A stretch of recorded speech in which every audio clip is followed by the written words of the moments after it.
Producer Jake is back, guys, with my very own episode. Kind of part two to the Cronenberg family tree of artists. Brandon Cronenberg has a new movie called Infinity Pool. It's his third feature, and I really liked it. I wanted to come on and talk about it.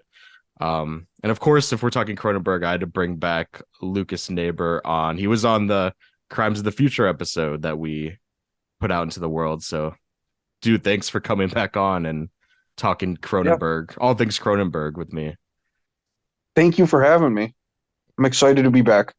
Absolutely. And I also made the dubious choice of because I wanted to connect this to maybe to like a subgenre of horror, because Infinity Pool is in fact like a sort of a sci-fi vacation horror movie, is the best way to categorize it probably. So I told Lucas that we should make a list of our favorite thrillers that take place at resorts or just on like a general location or vacation spot. And we realize there's not that many, so like definitely bear with us as we talk about that towards the end of the episode. But yeah, so generally, I really like this movie, and we're gonna dive into it more. But we usually start the show off just by talking about what we have seen recently that stuck out. So it could be a show or a movie. But Lucas, what were you going to talk about that you've seen recently? Yeah, I guess I'll talk about Poker Face because that's the thing that's freshest on my mind. Nice. Um, the new Ryan Johnson detective show starring Natasha Lyonne on Peacock. It's kind of in the style of Columbo. It's a breath of fresh air, really. Like I just enjoyed it so much more than I was expecting to. We kind of talked off air about my feelings about Knives Out 2 and the issues I had with it. And it just really took me off guard to be completely entertained by Poker Face. Like there's nothing Hmm. about it that I hang up on in the way that I did with Knives Out 2. Like the humor is very light and it's interspersed very well. Like the tone is just great. It's very much Ryan Johnson, in my opinion, like finding his form again. So yeah, that's been great to Nice. watch. Nice. Yeah, and we were also talking about how obviously he's in this bag of mystery, like frameworks of mystery of like classical mystery structures, I guess you can say. Obviously with Knives Out, but with Poker Face too. Um, so I'm excited to check it out. It's Ryan's kind of veered off into a very particular subgenre of movies and shows now. So is he directing all those episodes, or is he like kind of the showrunner I think of the he show? directed the first two, and he's the showrunner on the rest of it, like executive producer or whatever. Nice. I will definitely, if I ever get my Peacock account back, I'll definitely watch that That's show. free. You got to sort that out. That's a free one. Like with commercials. So Yeah, with oh, commercials. okay. I forgot Peacock had that weird distinction where you could just sign up and deal with the ads. I thought it was It's like a Hulu situation. it's really funny that they all have the ads and the paid option now. Like, isn't there even a Hmm. Hulu without ads now? Yeah, and I pay for that actually. Is it worth it? I use Hulu just like very often, so it's worth it for me. It depends, I guess, on your frequency of throwing on Hulu shows and stuff. Well, the Hulu ads are also terrible. There's so many. Exactly, and I was going crazy. This was also years ago, so I don't know. Maybe I was in a bad spot to where I couldn't take it, but it's I don't know. It's like $5 a month extra. It's not to me it was that much. But then you factor in like $60 a year that I've been spending on no ads. I don't know. I feel like it's worth it. I wouldn't question it. I'm only questioning it now after like 4 years of doing this. I literally haven't thought about it till now. You're in Uh, too deep now. Hulu's got me by What the chokehold now. Yeah. what have you watched though? So a few nights ago I saw Knock at the Cabin, the new M. Night Shyamalan film adapted from the Paul G. Tremblay novel of the same name, or not the same name, I'm sorry, The Cabin at the End of the World, which is a really, really cool title for a novel. Why Um, is the new title so much worse? Why'd they make it worse? Probably just because it's less wordy. I Mm. have no idea. And also, I'm not sure that they even knock at the cabin in the movie. I could remember wrong, but I remember thinking at the in the first act of the movie, I don't remember any knocks. I just remember home invasion. Anyway, that's just a hang up. But I know you're seeing this in a few hours, right? So I don't want to dissect it too heavily because I want you to go in fresh. So what to say about it then? I haven't read the book. I know it's a very brisk, quick read, tackling very heavy themes about world annihilation in certain respects, but also LGBTQ themes as well. So it's a very modernized home invasion kind of apocalyptic novel. Very bloated for a really short novel. And that's kind of how I felt about the movie.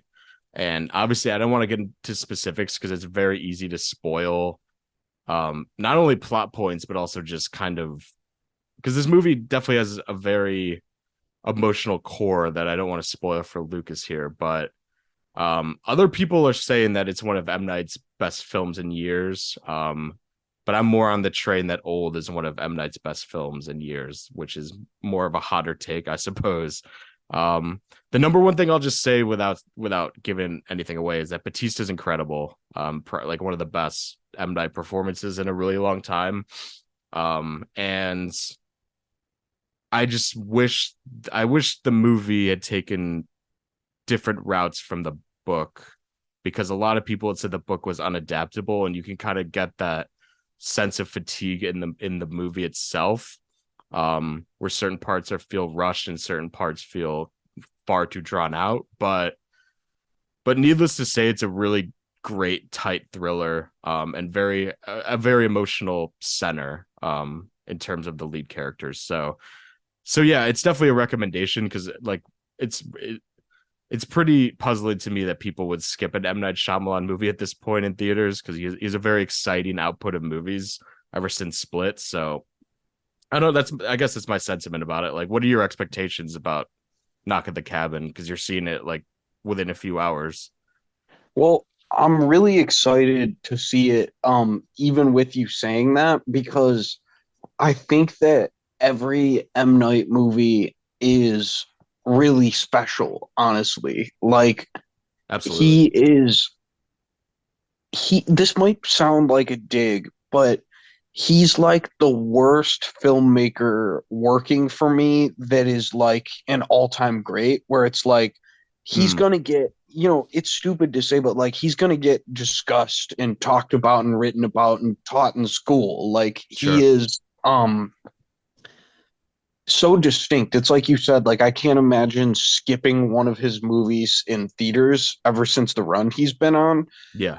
because like even when his movies, fell off critically or in the audience, like audience sphere, like people don't love like The Happening, for example, like that era.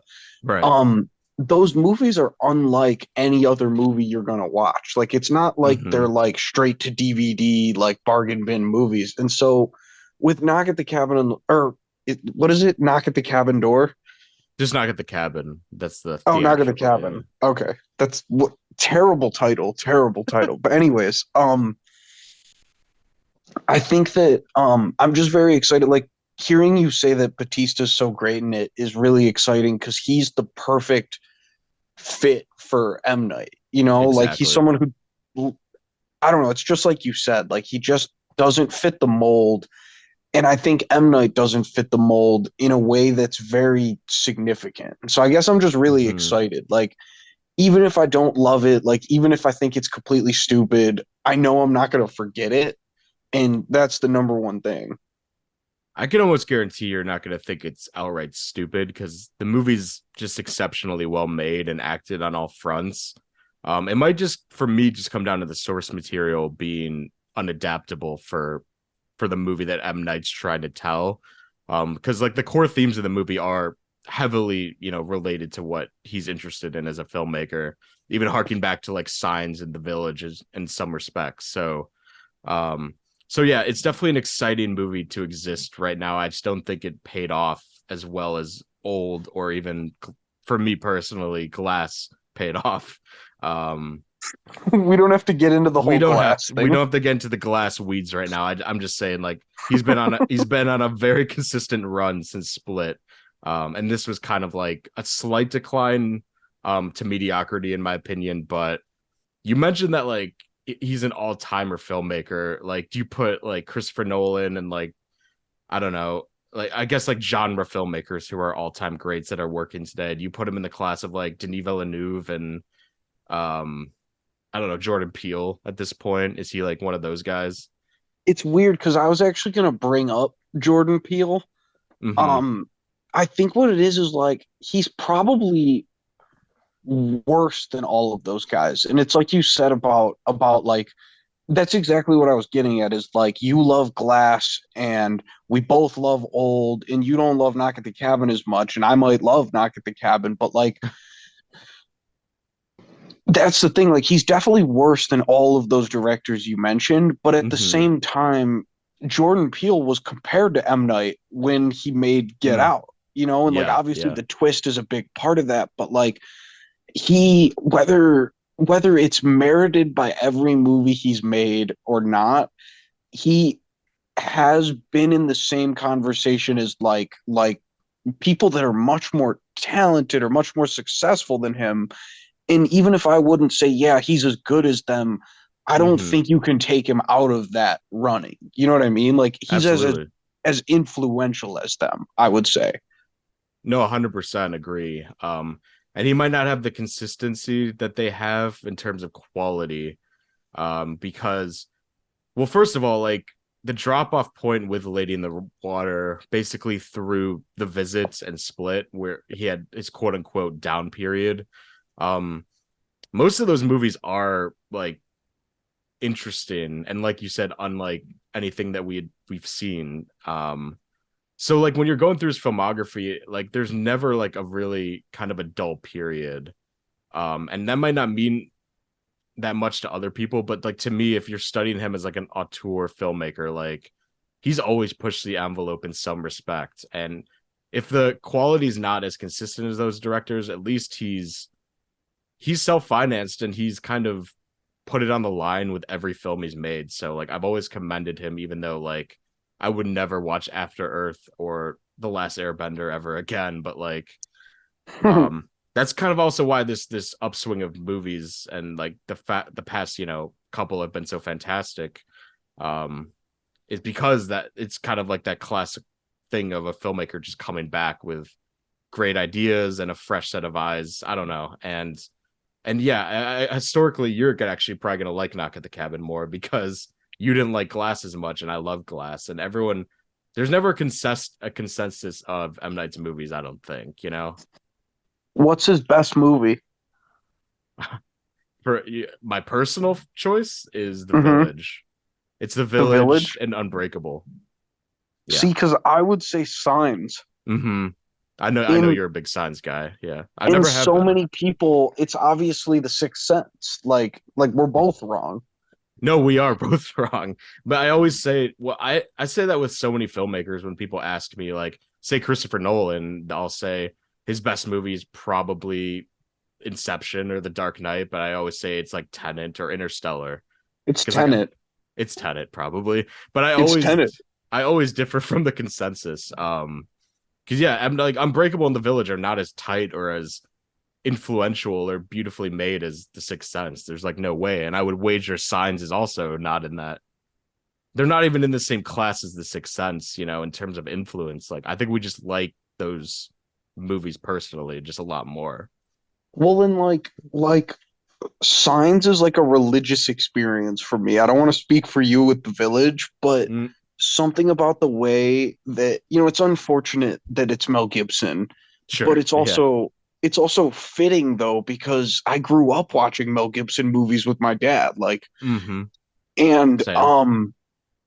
it's it's the way it sequences at the end, like the way that you're watching this like bizarre, really funny movie, and then all the little things he sets up, like he just hits that sequence at the end so perfectly, and nothing can compare. It's like, yeah, The Sixth Sense Hmm. might be better in every way, but it doesn't hit my nerves the same way that Signs does. No, that totally makes sense. And I feel like Signs might be the second most beloved of M. Night's early movies, but and I feel like I'm more alone with The Village because it obviously has the very, very subversive twist that people were not on board with. And I kind of feel the same way where not quite a religious experience because I mean, Signs is like about faith itself. So and like that's kind of the style of and the tone that he was going for. Where The Village is like thematically, I really relate to it, and also it's like the most cinematic and beautiful looking of all of his movies, and It is. possibly That the movie most is ambitious. gorgeous.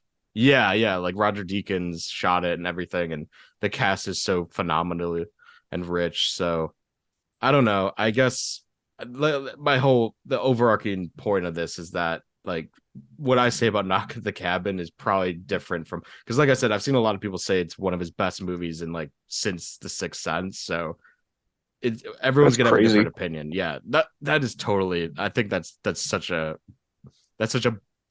overreach in my opinion. That's crazy. Yeah, that's dismissive. Yeah. That's very dismissive. Yeah, that's basically like he made 12 movies, 12, 13 movies in between that mean nothing until he adapted this one novel. I don't know. It felt kind of just off to me, but So what you're saying is we got to do a Knock at the Cabin pod tomorrow. I'd be down actually. Unless you like really if you're one of those people that say it's the best since Sixth Sense. I don't know if I could stomach that, but no, I hope you enjoy it. I think you will. Macaulay Culkin doesn't have shit on whoever's in Knock. Oh, and Batista. Talk about Haley Joel Osment, Yeah, yeah, yeah. Whatever. Macaulay Culkin. The little blonde boy. You know who I meant. I've never seen someone mix that up. That's hilarious. Um, no, Big movie buff. Batista might be the best performance in an Night movie since Macaulay. Haley Joel Osment.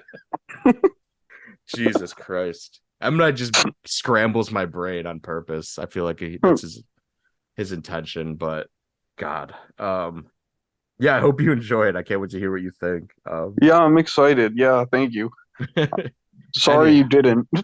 no, I did. It's just like middle of the road M Night. It's kind of like The Visit and Signs, where I appreciate the intent, but the execution was just kind of like didn't do much for me, I guess. But like I In a said, way, that's a good sign, right? yeah, no, every M Night movie that's a noble failure. I even think Lady in the Water is a very noble failure. Um, that tries a lot of very interesting things that's never seen on screen. So I don't I feel like I could keep going about M Night, so we might have to Yeah, we got to cut it off. Cut we it gotta off. gotta cut the cord on this one. Hard transition. So Infinity Pool is also out in theaters right now. I kind of wanted to do some table setting on Brandon since I've never talked about him on the podcast or anything. So I was introduced to him obviously with Antiviral, because he was David Cronenberg, like I said on the last podcast of Crimes of the Future, is one of my favorite horror directors of all time. And to see his son come out with a very well acclaimed movie like Antiviral, I had to check it out. And I was a huge fan of it. Like it's a very interesting take on celebrity and also like the medical industry and so many bizarre things. Honestly, can't speak on that movie too much. I haven't seen it since around the time it came out, like in like early 2010s. But I wanted to talk about Possessor with you because I know you're a huge fan of that movie. Was that your introduction to Brandon, or was it actually Antiviral? Like, how did you come to his movies? Yeah, it was Possessor, and it's funny because I can't remember if it was the first time I saw the trailer or not, but I was sold on the trailer more than like the Brandon Cronenberg thing. Mm-hmm. Because if the movie looked bad and then it's just, it's Brandon Cronenberg, like that doesn't mean anything to me. I didn't even know about Mm-hmm. Antiviral until before Infinity Pool came out. And yeah, I love Possessor. I think that's I don't know, it's an incredible movie, and it just achieves so much visually for like no money. Yeah, absolutely. Yeah, and kind of was a unprecedented movie to come out during quarantine. I remember because that movie was kind of designed for a theatrical experience, and I know Brandon's very like his father, very passionate about his movies being seen on the big screen because they're such auditory kind of visually penetrating works of art in some ways, and that's how I felt about Infinity Pool in general, like that. Well, obviously we can dig into the plots and the themes and all that stuff, but it kind of felt like his most ambitious on a technical scale. Because obviously there's all those strobe like sequences. I warned Emily actually about that because like there's a major warning at the beginning for anyone who's epileptic. I don't know if you guys got that too. Yeah. At the beginning of the film.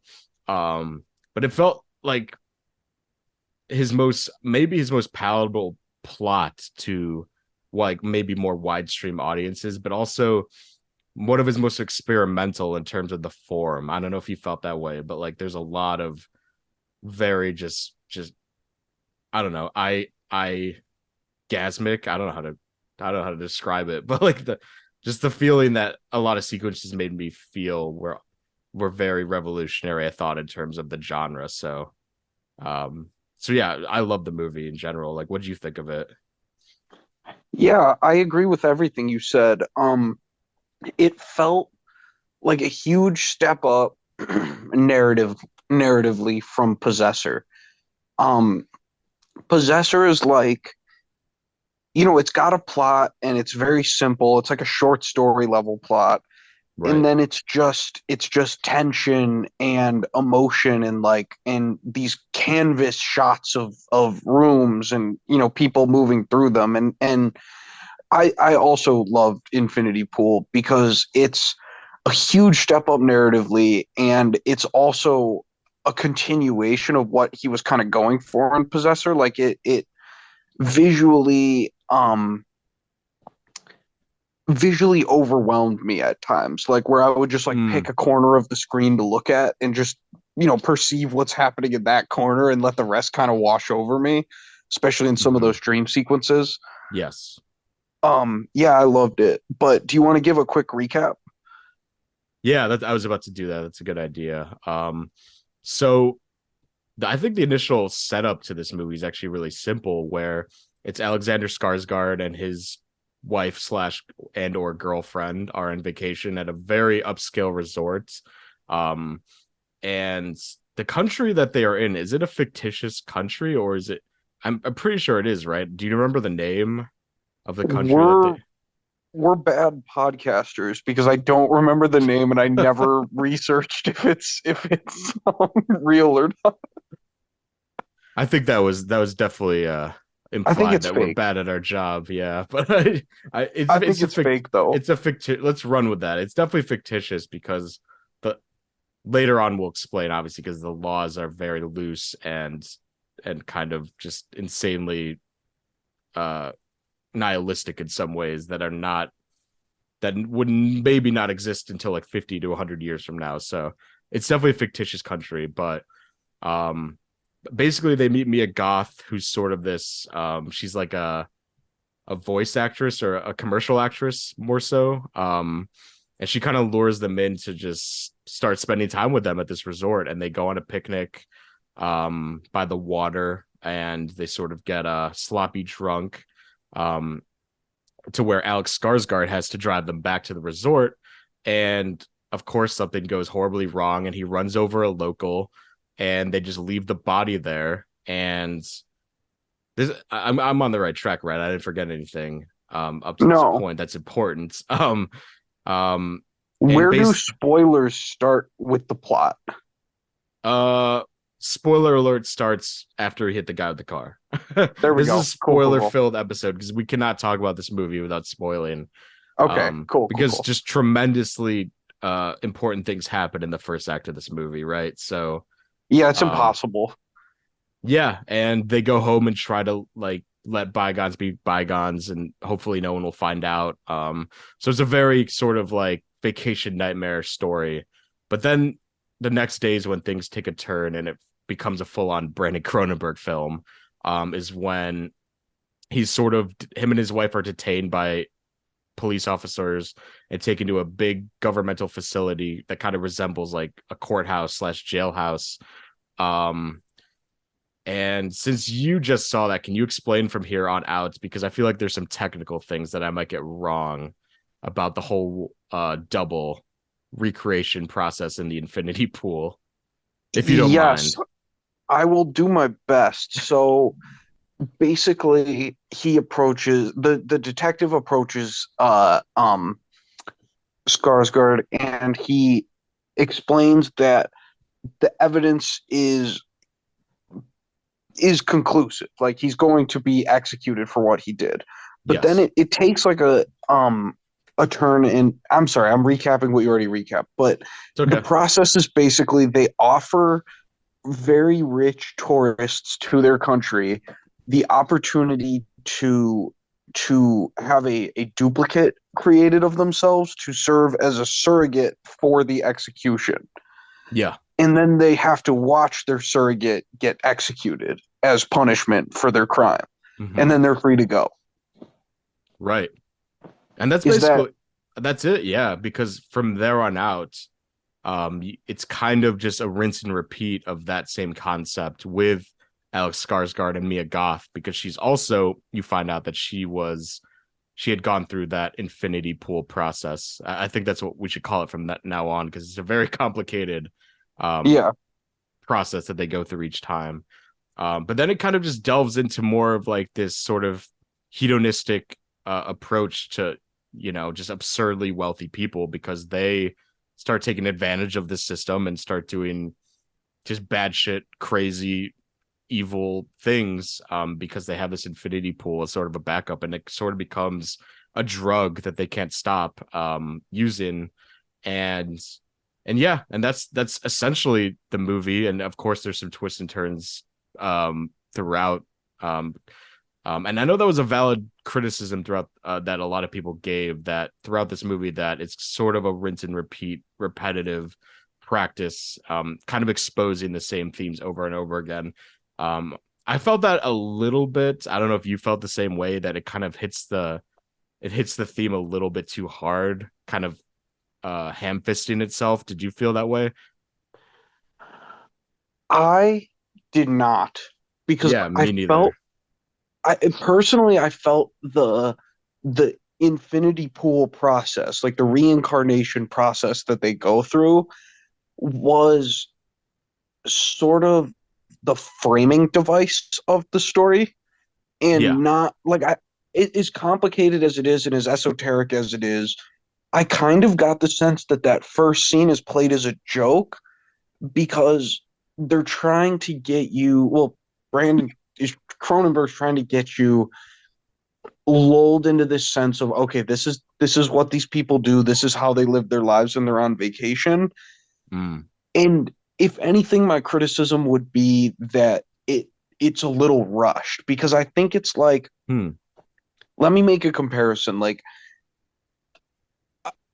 a novel about vampires. They introduce you to this vampire world, and yes, vampires are real, and here's how they exist with humans, and here's this new person entering.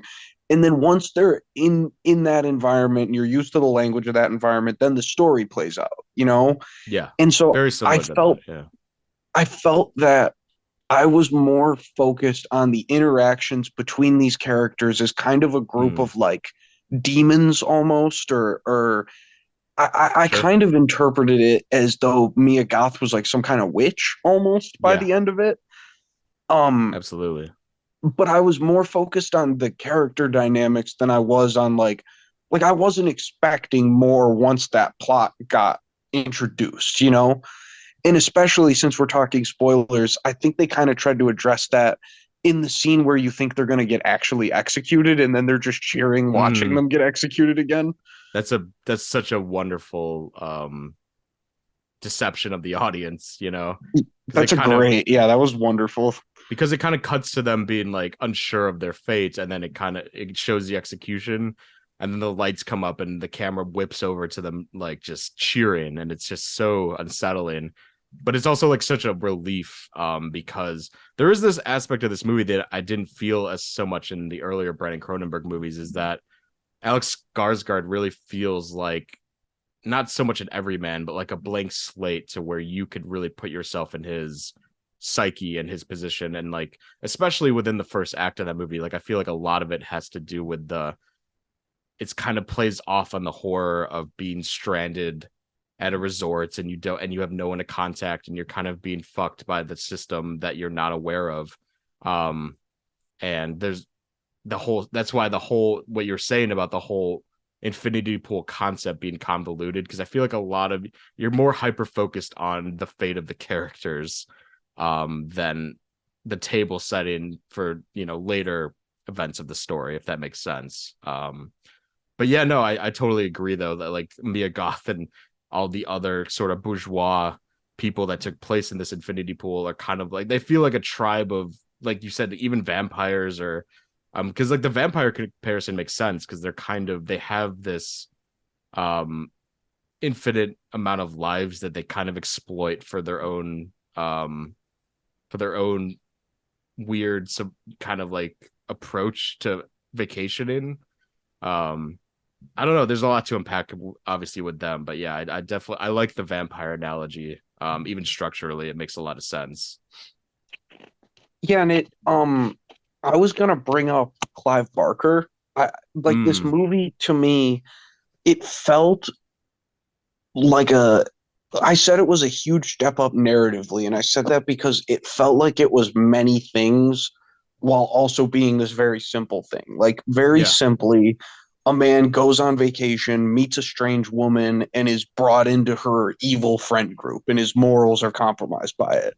Mm-hmm. But it's like there's the vampire analogy of like they're feeding off of this country and then they're just reincarnating and doing it again and again.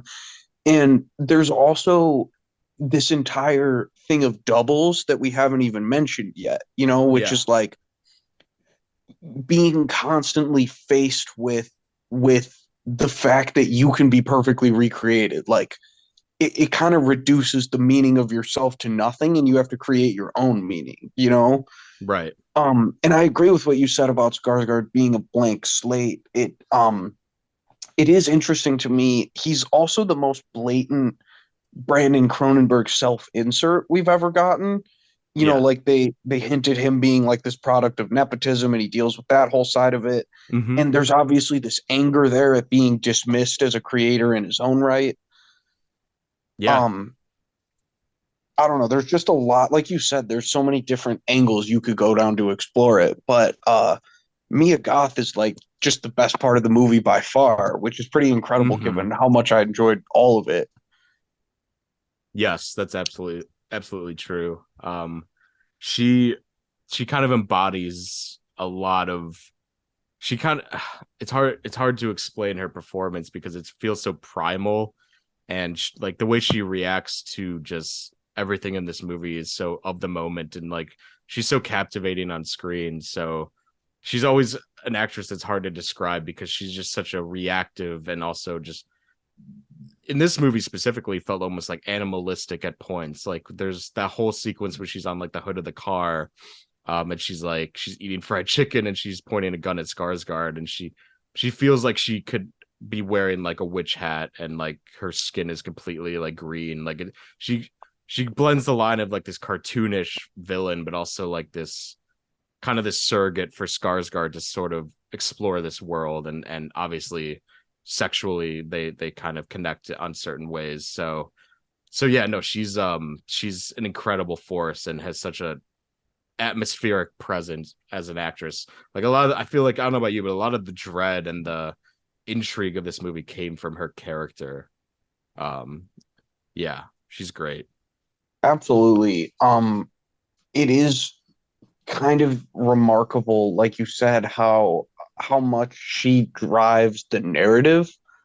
Um, and I thought it was really cool how her performance changes as you see more and more of it, which is pretty like obvious, Exactly. but but each scene, is informed by the next scene, and you kind of have to think Hmm. back. It's like everything that can be interpreted as like seductive early on is like very Hmm. sinister when you view it in reverse. And yeah, it's Totally. just very yeah, it just feels like the most central piece of the film. Like it's Hmm. we talked about it's trying to do so many different things as a movie, and she's really succeeding at all of them at the same time. Yeah, because she's obviously what lures him in, and she's the seductive part of it, but she's also embodies the bleakness of their activities, so she kind of has to play the emotional core of the entire movie within her performance, which is just so impeccable. But also Skarsgård I thought was really great because kind of similar to the Northman. Obviously, he's not as menacing or as brooding as that character, but you kind of sort of feel like he's so good at someone who just descends into a very psychological like rabbit hole of madness, you know what I mean? And kind of Yeah. kind of playing off the absurdity of different tonalities within these movies. Um and he just has such an kind of like he's kind of like a modern day like, well, not modern day, but like a similar vibe to what I get with like Robert Pattinson or Daniel Kaluuya, where they just have they're like classically handsome and very, they pop really well on screen, but they also have just this weird, really bizarre energy as actors, and they feel like someone that you would never actually run into in your real life, if that makes sense. And yeah, Yeah. Skarsgård is just perfect for this tonality and also just the character itself. So yeah, he's Yeah, great. he really is perfect in this role. It's interesting you brought up the Northman because I was thinking about that with Mia Goth and X, and I'm blanking on the other movie's Pearl. name, but Pearl, yeah, X and Pearl. But it's interesting these two actors doing this movie that calls for very similar things from them with recent projects, but like the way that they're doing those things is very different and like very nuanced in this in a really Mm-hmm. fun way. Like I agree about Skarsgård. He's so animalistic, and he also though has this piece of it in this where it's like he's very shaped by the environment around him, and I think that's Yes, a tough thing to perform. Like it is. he's so self-assured in his like persona at the start of this movie, but every action he takes is influenced by what someone else is encouraging him to do Mm. in a way that you brought up the self-insert thing, and I think that like we can view ourselves in that role, and I think it does add a perspective to it where it's like, well, yeah, a lot of things kind of just happen to you if you don't like stand up and say no, I'm not doing that. Mm-hmm. Yeah, there's like a big portion of the, I feel like, the terror within his character is his inability to refuse a lot of the activities that go on within this film. Um, and that's kind of similar to Possessor, where it feels like Chris Abbott's character is kind of thrusted into this kind of nightmarish um tale that it feels like in his movies feel like inescapable doom, all driving towards like a central point that he has to sort of illustrate about our world. um and yeah, he always finds the right performers to kind of like, even Caleb Landry Jones. I'm not sure if you've seen Antiviral, um but there's always something so primal about how people react in his films that I always find really interesting, even similar to his father's work, because we talked about like Vigo and Crimes of the Future, and obviously Goldblum in The Fly, and James Woods in Videodrome. They're so good at picking out actors that not only understand the tonality of his movies, but can kind of be surrogates for just much larger questions that the movies are asking. So that's an Infinity Pool certainly felt the same way. Yeah, absolutely. And it's I don't know, I just keep thinking about the comparison to his dad and how you can see that in for me it's not a one-to-one. Like I hadn't even considered what you're saying about like they do treat their male leads very similarly, and they have very similar ideas about how someone would respond to the types of things they go through in their movies and that kind of thing. Yeah. But you just see this level of like being two steps ahead from Brandon because of his dad. You know what I mean? Like he's Hmm. not like the thing about the cycle of the movie seeming repetitive. It's not interesting to Brandon like to just see like okay like these people Mm. can come back to life, so let's see them like dying in a bunch of crazy ways, or like let's see them murdering each other. Like that's not what he's going for, you know what I mean? Absolutely. um and I don't know, I'm sorry, I just keep coming back to the revelation of what the movie is, because I don't know about you, but I didn't know what this movie was going into it, like No, the me neither. and it's so expansive when it gets to that piece of it. Hmm. Like there's a I don't know, there's something about it that just it calls for an actor like Skarsgård, like comparing it to the Northman. It's an adventure. It is an adventure in a Yeah. different way, and I think that's a key part of it. Is like you need someone who can fit all of those Hmm. things into their performance. Yeah.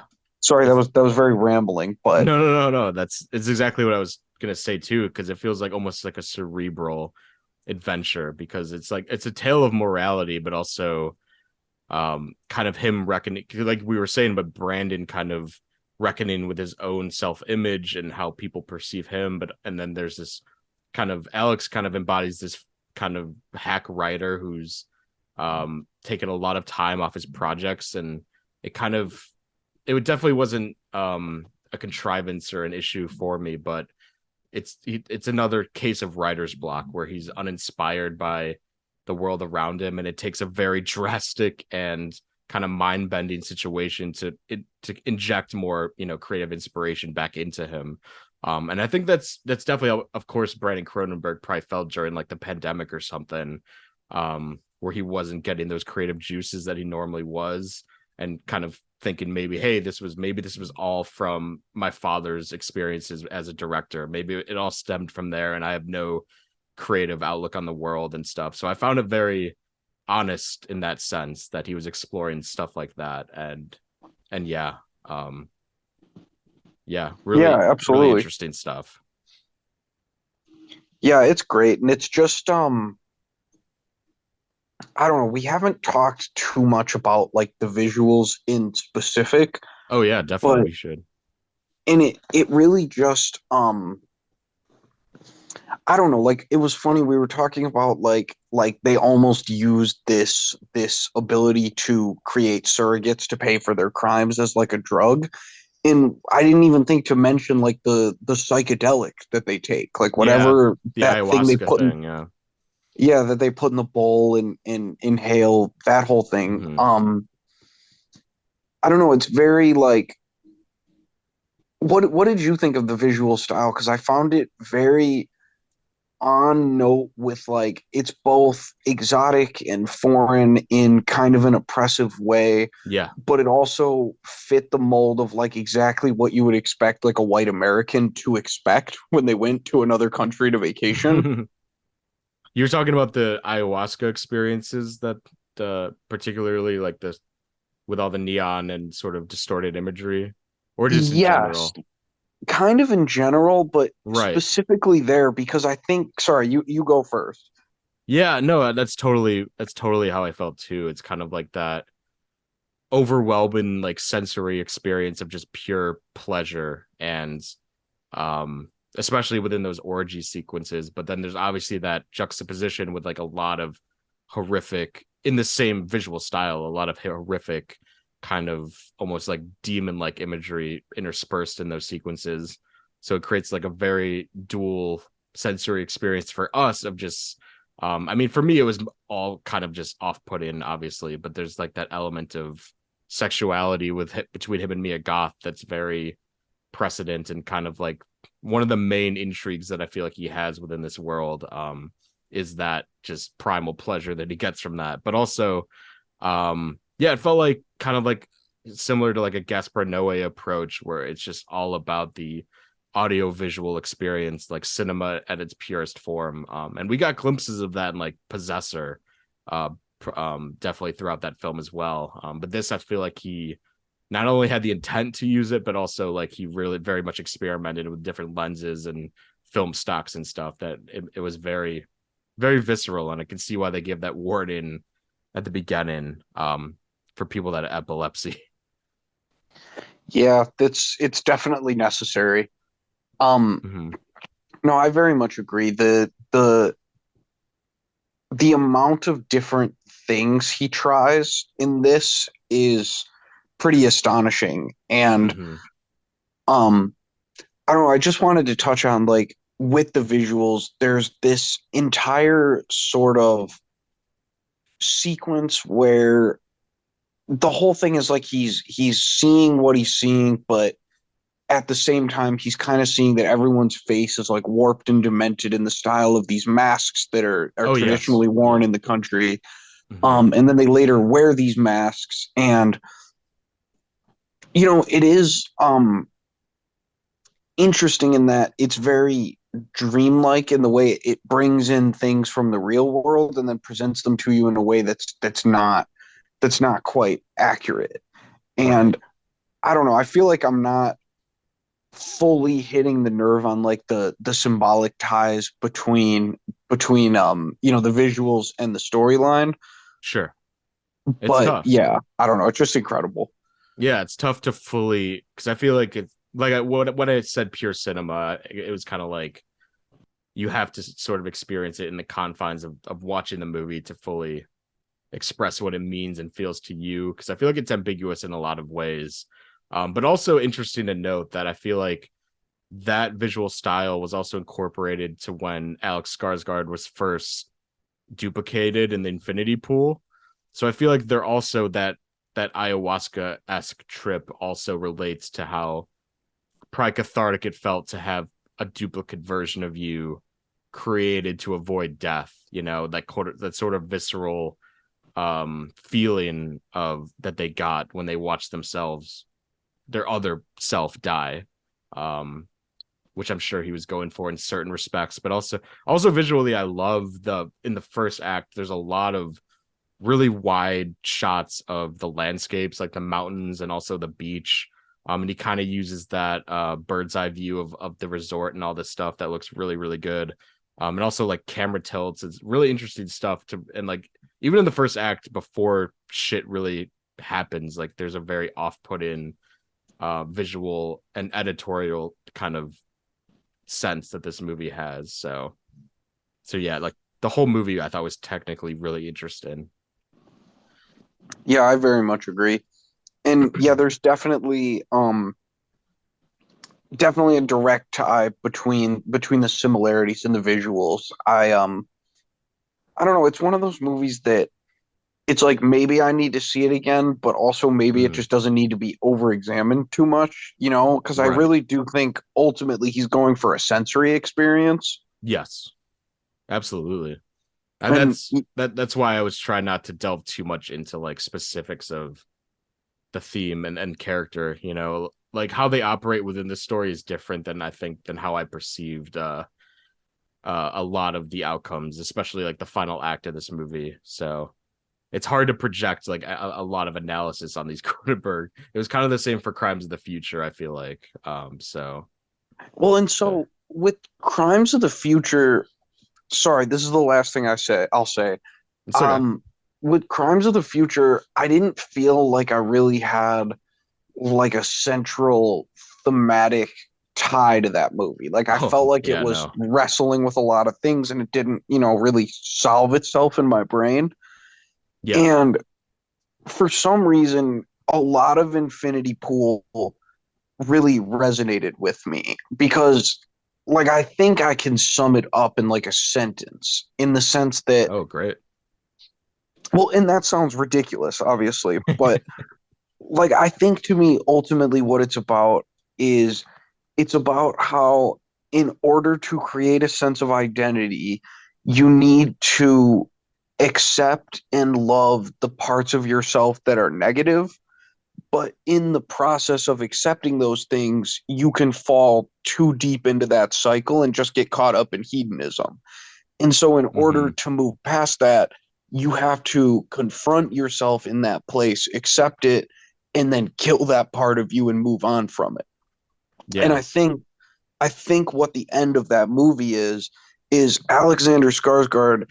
He's stuck. He's like in purgatory. He can't accept and move on from this version of himself that's an animal, that's literally like a dog. But he Yes. also isn't ready to give into that. He's not ready to just become like the beast. And so we get that fight sequence and we get him murdering himself. And I think that's why he ends up back at the resort at the end. I think that's him Yeah. saying, I'm not ready to move past this stage of my life, but I'm not ready to fall into this stage of my life. Hmm. And I don't know, to me, that was just really poignant. And for how confusing and like esoteric and kind of vague it is, I just wanted to state that part of it because Hmm. that part of it was very clear to me, like as I was watching it.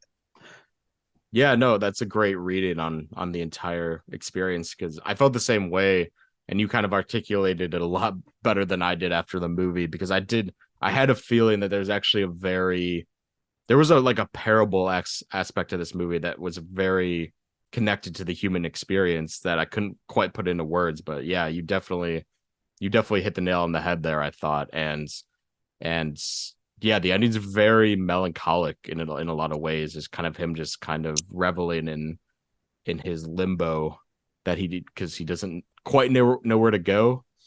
After that, like, is he gonna write a book about his experience, or is he gonna revel in all of the bad shit that he did? I I also want bet to he's talk a about. terrible author.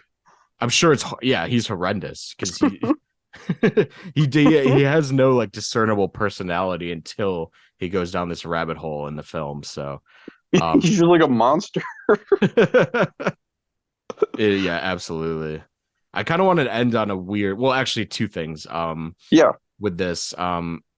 I don't know if it's weird to bring up, but one of the most striking images in the whole film is Mia Goth kind of breastfeeding Alexander Skarsgård in one of the final frames that they share together.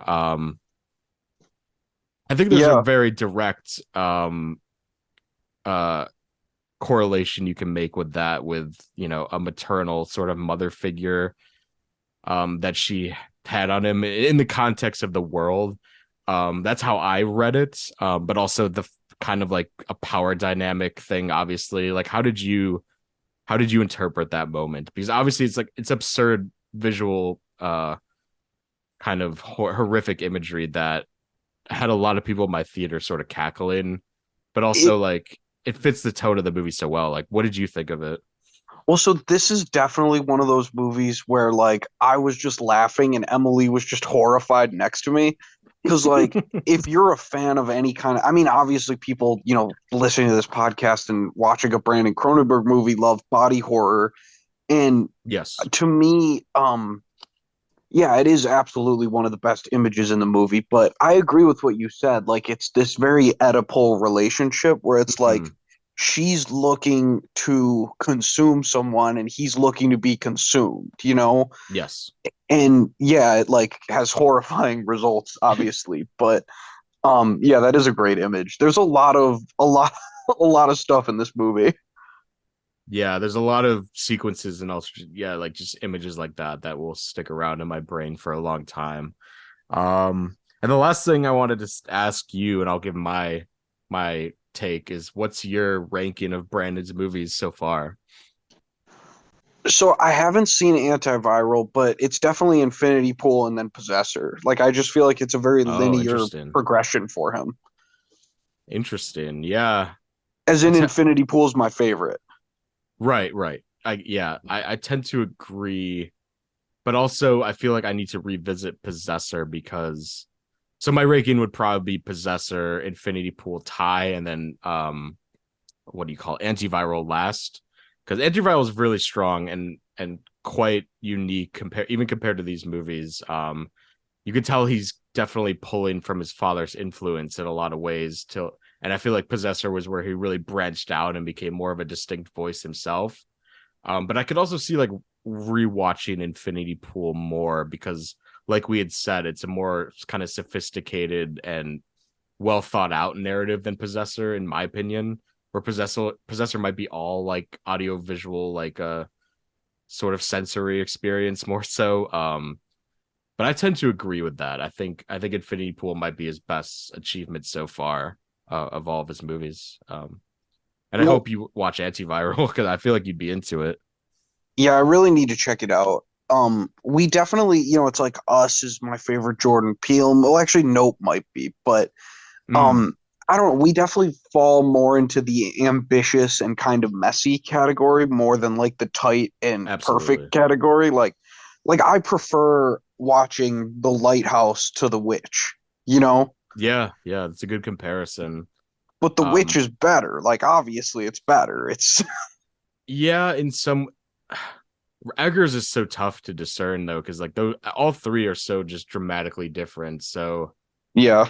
but I think going back to M. Night though, because I was saying uh Village and Unbreakable, and you were saying Signs, it's kind of the same correlation, I feel like, where it's like, oh, it's the ambitious, emotional one that has a lot of bloats and a lot of, story problems, but we enjoy them more than maybe the most perfectly put together one. And that's always how I've been with most directors that I love. So I definitely agree. Yeah, I agree with that as well. Well, we just agreed with each other agreeing, I We guess, just said but the same thing twice. Anyway, I just like to, I don't know. I kept thinking of other directors I wanted to bring up. Anyway, Jordan Peele Nope is my favorite though too. So such a good movie. that's a good one. But yeah, do you want to talk about the best vacation thrillers slash Yeah, horror movies? absolutely. Um, You go first though. sure. Well, I'm already cheating because this is not a movie, but I just want to just mention The White Lotus because it's so culturally important right now. Are you up to speed with that show? Have you been watching? Did you watch season one and two? Yeah,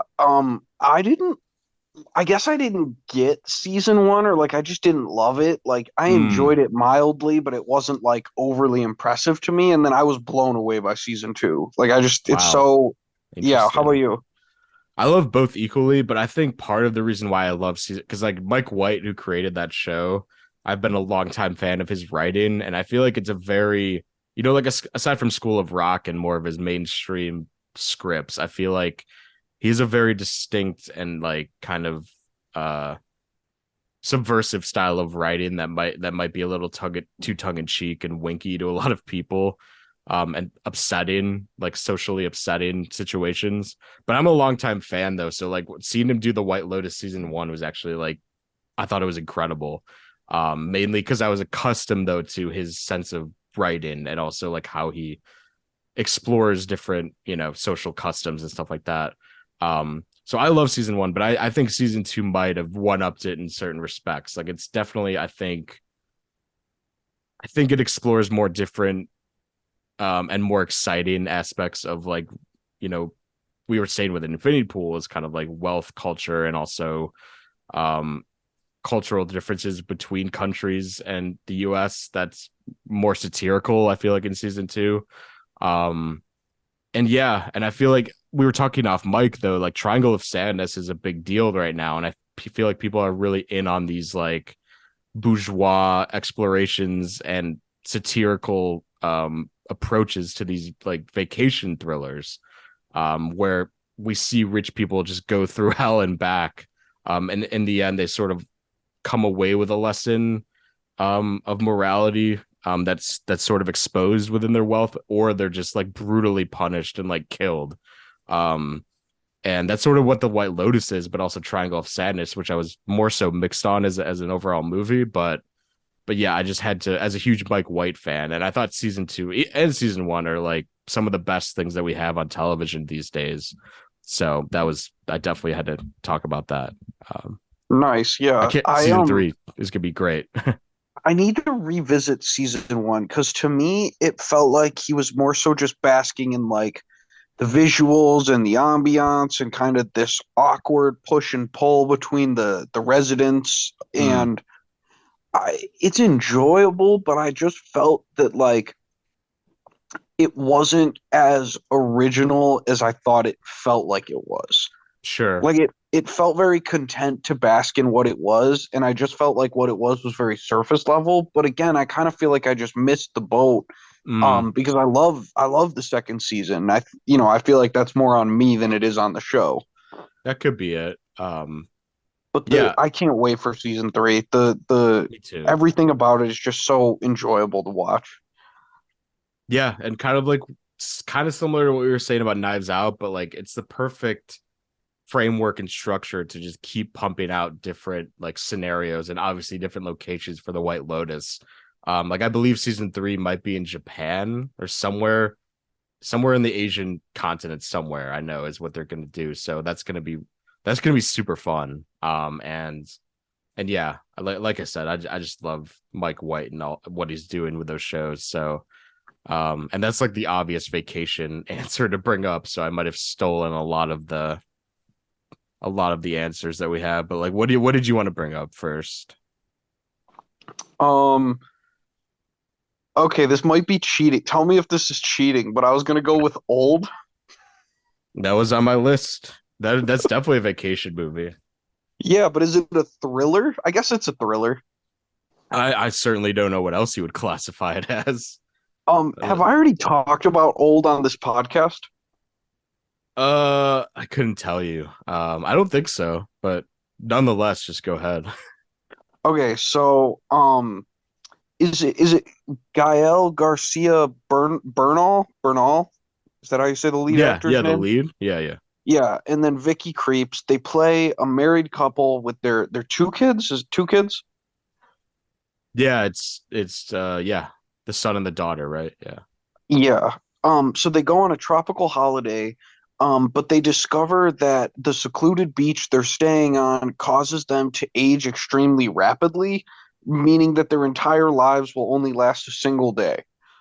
Mm-hmm. So I won't get any further into the plot, but we talked about M. Night a lot already, and you brought up this movie as one that we both love.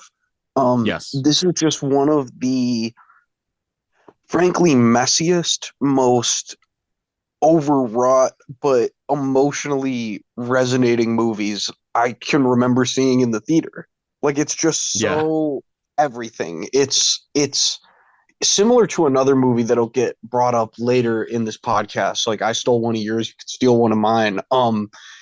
It it's just exactly what you want in a getaway thriller. Like it's exciting and there's like a criminal element to it, but it's also beautiful to look at, and you have like Mm-hmm. families playing on the beach, and I don't know, just everything about it is pretty pitch perfect to me if you're in the M Night mood, I suppose. Yeah. Absolutely. And it's such a exciting and visceral theater experience. I remember because I think we saw that in the same group when we saw that for the first time. Certainly a very mixed reactions among the group, but that's kind of why it's great though, because it pushes every envelope within the plot that he sets out that he could possibly push. And there's all obviously the mystery aspects really intriguing, and for my money, the birth scene on the beach is one of the like most white knuckling sequences that M. Night's ever directed. Like anything above the village and even the Sixth Sense, where it's just like, holy shit, this is something that we haven't seen on screen probably ever. So Yeah. I'm a It's huge proponent of old also. um it's also dealing with a set of themes that pretty much nothing else we're going to talk about is dealing with. Yes. Like it's this movie about a family on a beach getaway, so of course it is M. Night's reflection on aging and death and the loss of your loved ones and the cosmic eternity. It's yeah, Yeah, it's normal phenomenal. movie things. Um yeah, I feel like this podcast has become even more about M. Night than it has Brandon Cronenberg, but hey, That's why I had to giggle bringing it up. I apologize. it was on my list. If you hadn't brought it up, I would have brought it up too. Um, but yeah, I'm a huge fan of old as well. But I won't bring up the one that because I'll let you talk about it because I feel like you're much more. I really like the the mystery movie as much as you do, but I'll let you talk about it because I want to talk about The Descent. Because not Oh, I def have not seen this. this is definitely not a classical vacation movie. It's about so essentially it's about a group of women who one of them had recently been involved with a car crash and lost her family. So it's basically about a group of friends, all female, taking their friend on a vacation to get over the death of her family. And they're staying in this cabin, and their plan is to go spelunking, which is cave diving. Um, that's kind of like the main reason they're out there. So essentially, the first half of this movie plays out as like a situational thriller where they're in this cave and they get lost, and you're kind of seeing them go through these very tight quarters and very claustrophobic sequences going through these very tight, like that's one of the main reasons I really respond to this movie is because I have just very dreadful fears of like getting stuck in like a really tight space. Um, but when the movie like really takes off is when they get like very deep in the cave and they're trying to find a way out. And they discover some dead bodies and like blood stained, stones and like water in the cave. Um, and they realize that there's creatures down in the cave that are attacking spelunkers. So it essentially becomes a creature feature. And the movie is so it's directed by Neil Marshall, who did that Hellboy movie that really sucked with David Harbour. And he actually directed like some of the best Game of Thrones episodes. I don't know if that means anything to you at all, but he's a very interesting director. But this is like the best thing he's ever done, in my opinion, because like obviously what I was saying about the tight quarters and like getting lost, like that's all very well done. But then it becomes a very just like over the top sort of survival thriller where they're fighting off these like bat like creatures. And I'm sorry if this spoils part of the movie for you, but they're kind of just fighting off a lot of creatures in this cave, and it's kind of like a sort of becomes like a tight quarters creature feature. And it rules. It's just so well done, so well executed, very bloody, very tense. And yeah, and like an all female cast for this type of movie is really interesting. And I really that aspect's really interesting because they kind of react differently to how I feel like a group of men would react to like a bunch of fucking to like deformed bats attacking you in a cave. And it's a really great story about trauma and really uplifting story about like, kind of like coming out of that depressive part of loss. So yeah, and like most of what I said has nothing to do with vacations at all though. So but they technically are on a vacation spelunking, so it counts, I guess. Yeah, no, uh, it definitely counts. No, yeah, yeah, it's not a spoiler. I do know the premise. yeah. It's one that's been on my list for a long time. It sounds incredible. I just can't get over like the underwater sequences. Like I just can't see them being enjoyable. I just don't see it. Like I don't uh know how they are. Not in the traditional sense of well, they're in a cave, they're not technically underwater. um Okay. I don't, from what I No, that recall, helps. I don't think there's a lot of water. It's definitely not enjoyable in the traditional sense, but it's very white knuckling and really enjoyable. And Like you can just tell what's going on. yes, oh, absolutely. Like the geography of everything is more or less. Of course, there's sequences that might be a little confusing, but it's so well done. Like the blocking and mapping of the entire movie. So because if it was like Okay. if it was very like you couldn't discern what was happening, the movie would not work. But I think it's fantastic. I got you. So Yeah, yeah, yeah. yeah. I'll definitely have to check it out soon. It's been on the list.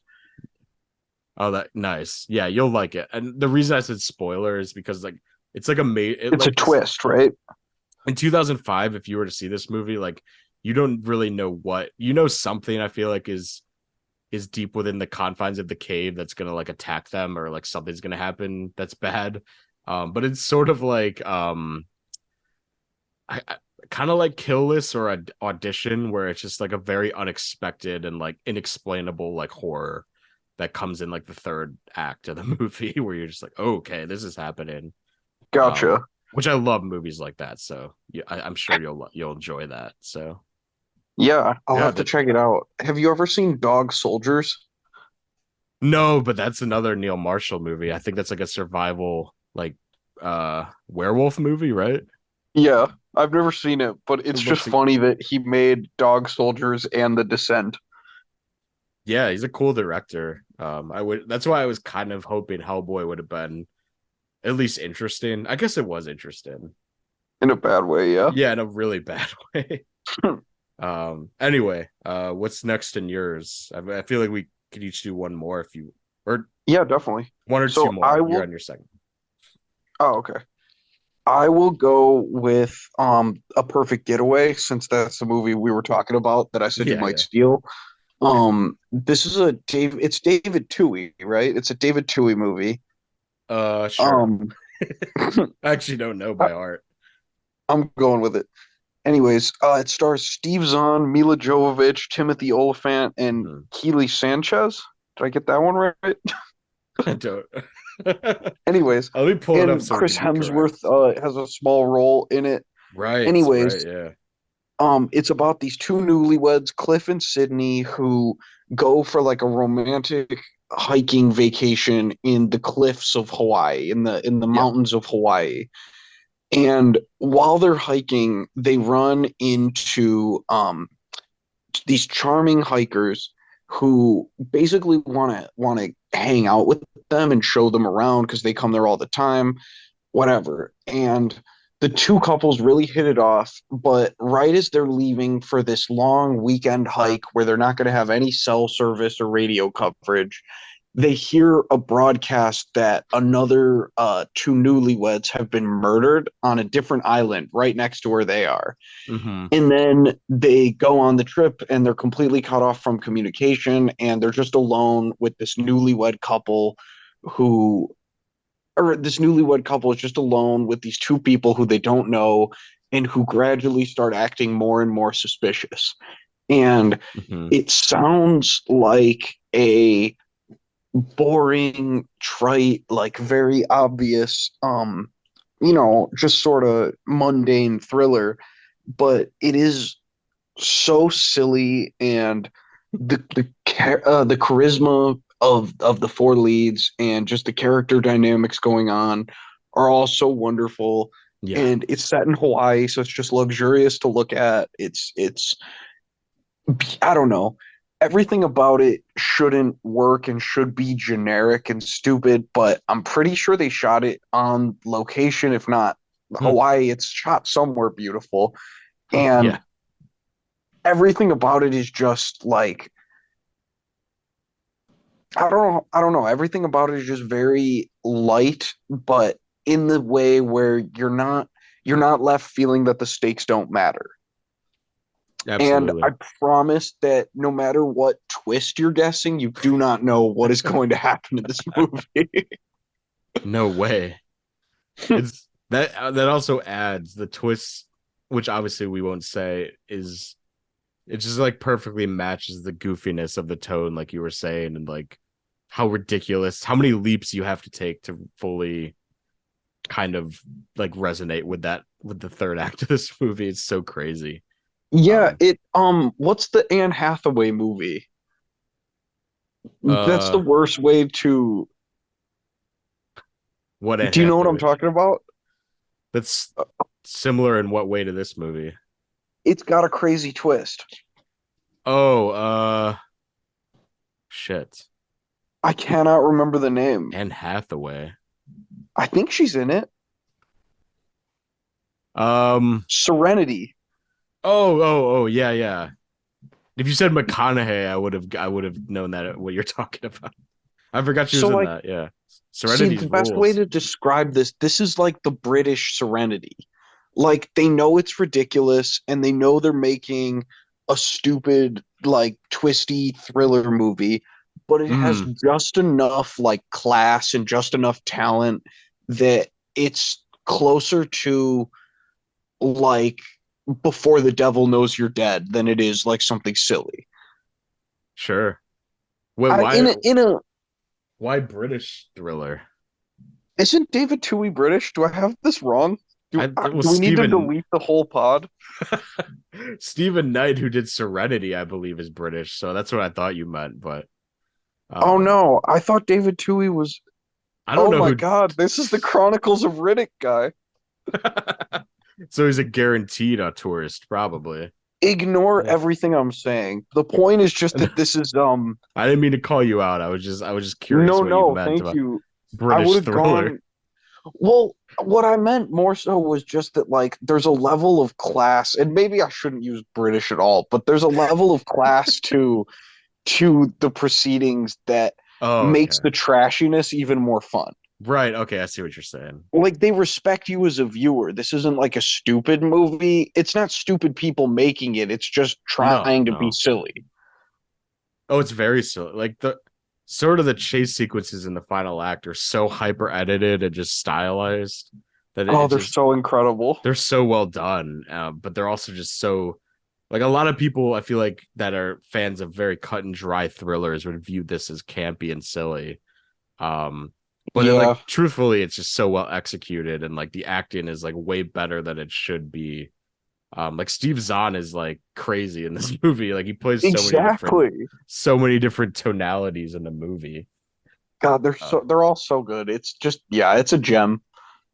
it is. And isn't Chris Hemsworth like he's kind of perceived as the initial like bad guy? Yeah, Right. they he's like a violent boyfriend who you definitely think did it, Yeah. who might have done it. Yeah. Yeah. We don't want to say who did it. But Yeah, you don't know. I'm a big fan of that movie too. It's such a perfect like time capsule of 2009 too. There were these really just goofy genre movies like Orphan came out too during that time. I love that. I love those types of movies. So Yeah, the second um, Orphan's phenomenal. the second one, I haven't seen the first one. I've only seen you First watched the Kill. second one and you didn't see the that how that must have been so confusing. Well, I was Uh, like 9 when the second one came out. oh, that's true. But I mean, you had another like 14 10 years to years see it. after that. The Yeah, first 14, yeah. Orphans. That's Wame Colette Sarah. It comes full circle. The Oh second one man, was the second one was okay. I'm being fully exposed as a fraud on this podcast. oh man. No, it's I think it's a kind of like funny that you would watch that even without seeing the first movie. Yeah, Um, it was a rainy day, you know. I totally get it. Okay, I'll bring up one more, and then you could bring up one Yeah. more if you'd like. Uh, I have I have the option of a few here. I will talk about. Uh, sorry, I'm just thinking of what do I have the most to say about each of these movies. Um, I'll talk about the one I love, which is a movie that stars Mark Duplass and Elizabeth Moss. Have you seen this movie? It's sort of like independent, sort of in the vein of mumblecore, kind of like a very low key vacation movie, kind of like the Airbnb category that we were talking about. But it start obviously Duplass and Elizabeth Moss. They're kind of a married couple, and they're experiencing marital issues. So they go to this quote unquote healing center, which is an Airbnb that's kind of isolated from the rest of the world. Um, and yeah, there's this side they go there, and a lot of bizarre happenstance. I don't want to spoil the twist of this movie because it's a really cool psychological sort of sci-fi twist that's really innovative for the budget of this movie.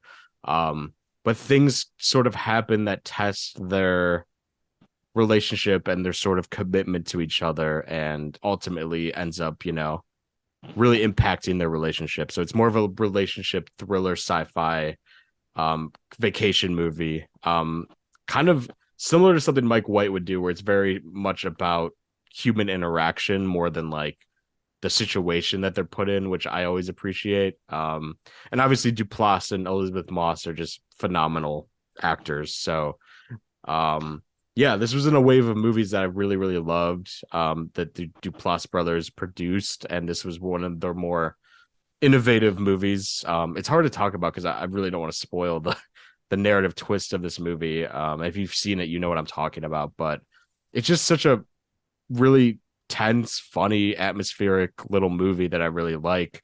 With I think the Airbnb is somewhere like in Santa Barbara, California, so it's like a very luscious landscape that's behind them. And yeah, I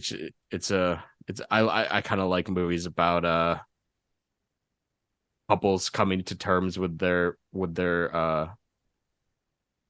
sort of differences as human beings, to put it simply. So yeah, it's called The One I Love, and definitely not as goofy as The Perfect Getaway. More of a serious vacation movie. But have you seen that movie? Yeah, I forgot about that movie. That it's really good. Um, It is, yeah. yeah, I really like it, and I won't really say much because again, you can't really talk about it without spoiling it, and I don't want to. It's tough, yeah. Um, all I'll say is that I've been very disappointed in Charlie McDowell since that movie. The Windfall. Well, yeah, so he's doing this like Jason Segel thing, and I really like Jason He Segel, is, but yeah. like he did a movie where Jason Segel discovers the afterlife, right? Yeah, the one called like The Discovery. I didn't watch that. Yeah. Was that good? It's it's okay. It's not like I would say that like if the one I love has like the Duplass charm to it, Mm. and Elizabeth Moss is great in it, and like Ted Danson is like the guy who like walks them through it and Oh stuff, yeah, like yeah, yeah. That's right. all that stuff. It really synthesizes well with what McDowell wants to do, and then with the Discovery and Windfall, he kind of just gets to do what he wants to do, and it kind of just Mm. isn't working for me. Yeah, Windfall's bizarre. I enjoyed aspects of that movie, but it's very just kind of it's just a very on the nose of what it's exploring. There's not a lot of dimensions to it. I felt like it was decently well acted and put together, but it was just kind of like very surface level. Yeah, You know what I yeah, it's mean? very shallow, Yeah. and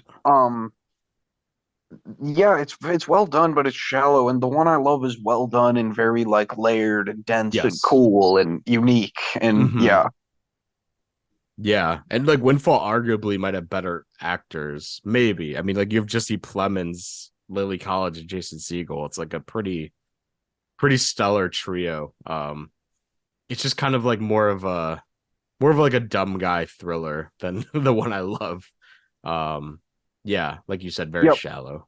Um, yeah, and just unexciting. Like if you're gonna make that movie with that level of intellectual nuance, like you have to do like some fun, cat and mouse stuff or like just something. yeah, yeah.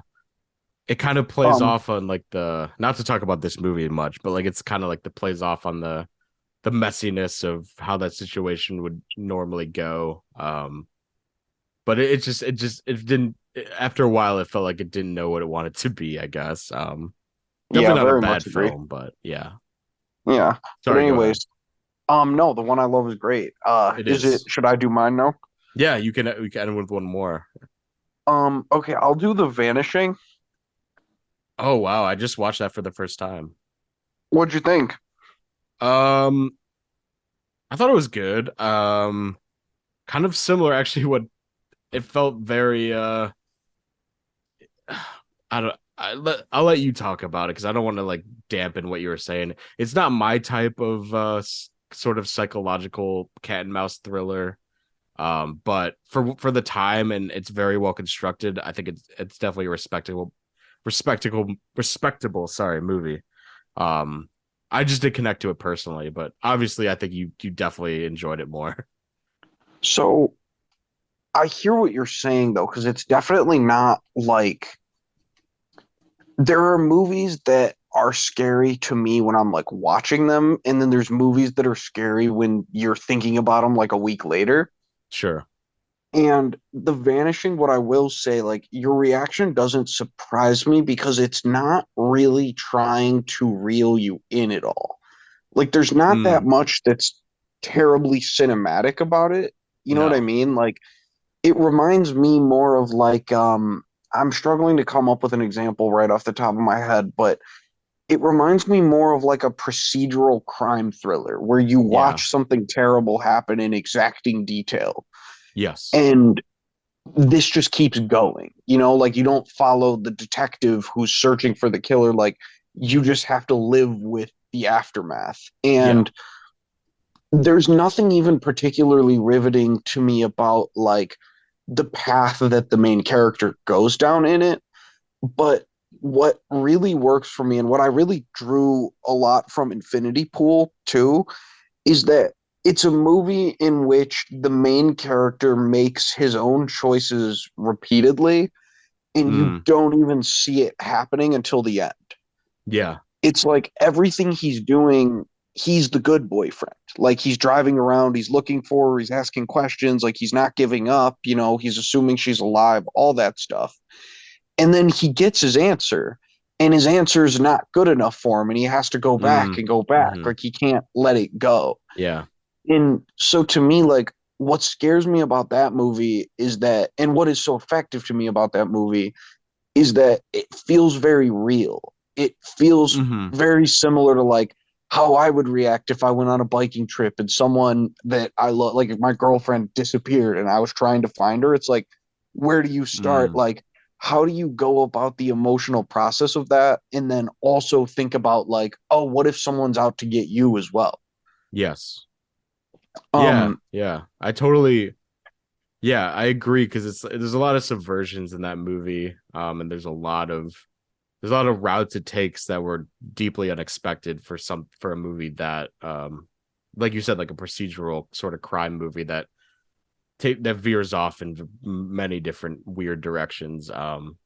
It's not necessarily I have no like discernible issues with how the movie played out. I feel like I've just seen a lot of movies, and that movie was came out like I think early 90s, 80s, so it's a very foundational like blueprint for a lot of mystery sort of crime movies. Like I felt like it was a precursor to like all these Korean horror movies coming out, and like maybe even like a David Fincher movie like Zodiac.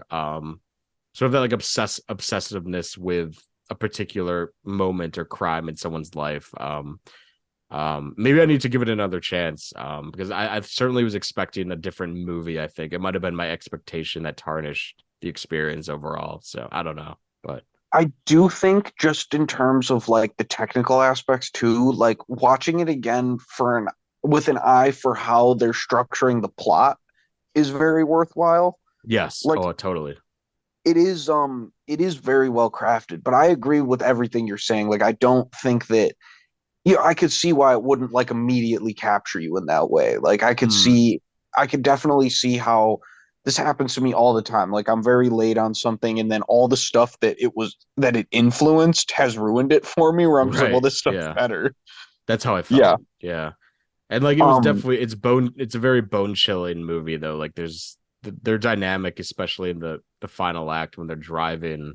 I guess we're spoiling the movie, but yeah, a little bit. it's an old We haven't said any names though. yeah, we didn't even lay out the plot or anything, but which is fine. Um but yeah, their I dynamic towards think the third act is really fascinating.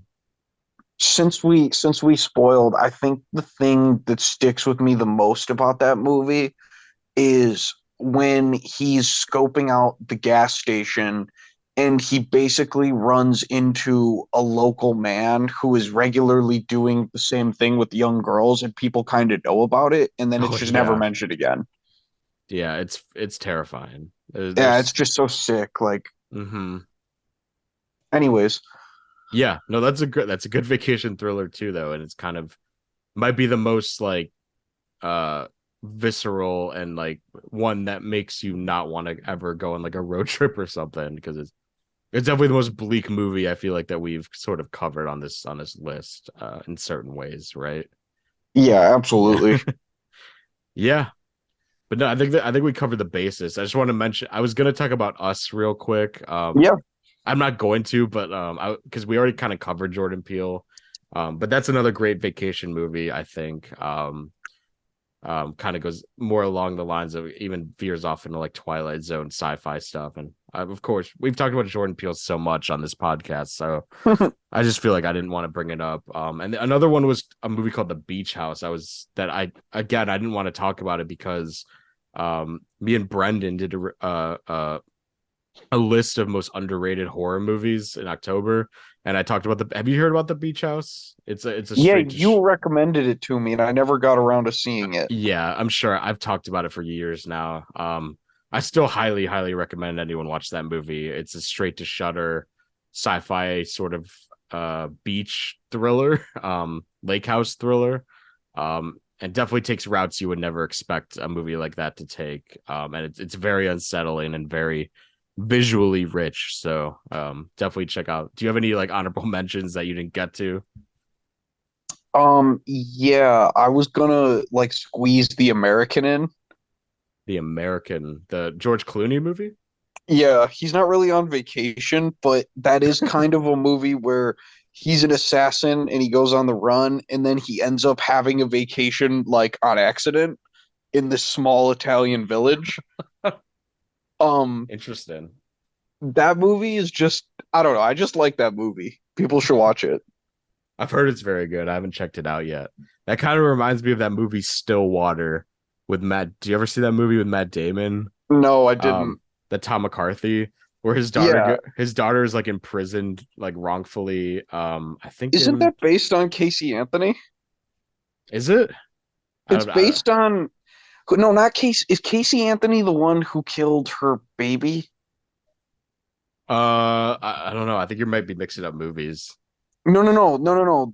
That movie is based on the girl who was accused of murdering her roommate while abroad in Europe. Yes. It's based on a true story. Like it's based on the real girl who did that. Oh, well, actually didn't know that, but but Yeah, it's it was like a whole controversy because I guess they didn't like reach out to her at all. They just like made a movie about her dad. oh my God. That's crazy. The movie's great though. I I gotta should watch that one. I shouldn't advocate for it anymore, but it was kind of what you No, were I saying. should I should check it out though. It's firmly in my alley, up my alley. It's really good. It's like a dad movie in the best sense though, and it's kind of like that accidental vacation where Matt Damon sort of like integrates with a family and just it turns into like a 2 year vacation while he tries to and like he That comes sounds wonderful. it's really well done though, yeah, and it's like really like a sweet movie. It's really weird, but I thought it was great. So yeah, Yeah, I'll have it's to check that still out. water. Um, but yeah, I guess we can wrap up there as we talk about the controversial Matt Damon thriller. I had no idea about the controversy there. That's wild. And I've been recommending that movie for like the past 2 years to people.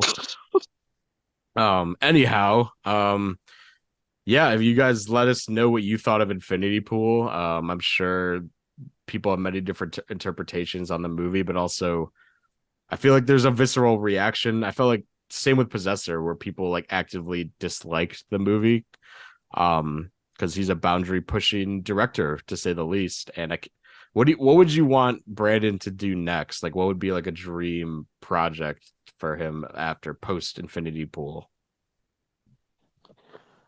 I don't know. I feel like I would want him to do something that expands the scope even larger. Yeah. It just feels like that's where he's going, you know? And so I'm Mm-hmm. excited to see where he goes in that vein. Like I wouldn't want to try and guess or predict what the next one should be about because I think that the unpredictable nature of his stuff is what's interesting, you know? Right. No, that's a good point. And Infinity Pool is like the most natural step up, I think, from Possessor because you have a bigger budget, you have more famous actors, more or less. So I feel like if he just takes another leap, I guess, similar from Possessor to Infinity Pool to the next movie, I feel like it will be a good step as an artist for him. Also, I thought you were gonna say something like Black Adam 2 or something, like just Yeah, because we we need were. to get him some IP. Could you imagine Brandon Cronenberg? Because like I don't know if you knew, but David Cronenberg was asked to direct Star Wars Return of the Jedi. I think they asked him to do it was like him and David Lynch were both approached to do Star Wars in the 80s. Um, so it'd be hilarious to see Brandon approach to do like some giant like Dungeons and Dragons Part 2 or the Super Mario franchise. I Something would I would just love that. Unironically, he would have made a good Gore the God Butcher movie. Mm. If he got the hard R and the budget, just have him crushing a bunch of superhero skulls. It could just be long shots of the skulls being crushed. It'd be much more visceral and gory than people probably would be used to. Or a Nicholas Winding Refn collab. I would like that. Oh dear. That might be too many cooks in that That long kitchen. shot kitchen and neon light kitchen. Give me a 19-hour Swedish program about Brandon Cronenberg's next idea. Maybe do a stage adaptation of something where it's like a 35-hour just watching someone slowly go. Do you see that trailer for that Willem Dafoe movie where he's like trapped in someone's like penthouse?